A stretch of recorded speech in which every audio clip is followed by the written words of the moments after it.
Now, about 3 hours after an L5 stroke S1 lumbar fusion, we took that bad disc out, replaced it, put the screws, everything went very well.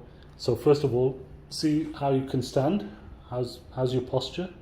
Yeah, good. Good. And that pain you had before? No pain at the moment. No pain? No. Good. Let me see you walking. How's your walking? All right? Yeah. Feeling good? No pain down your legs? No. So this is a lumbar fusion. Here, I'll show you. Come round. Have a look at the fusion. Yeah. You can see the screws and a cage. That's mine? That's yours. Oh. Look, you got a nice new disc. We opened it up. Yeah. And here's you standing now, immediately after the operation, ready to go home. Thank you. No pain. Yeah.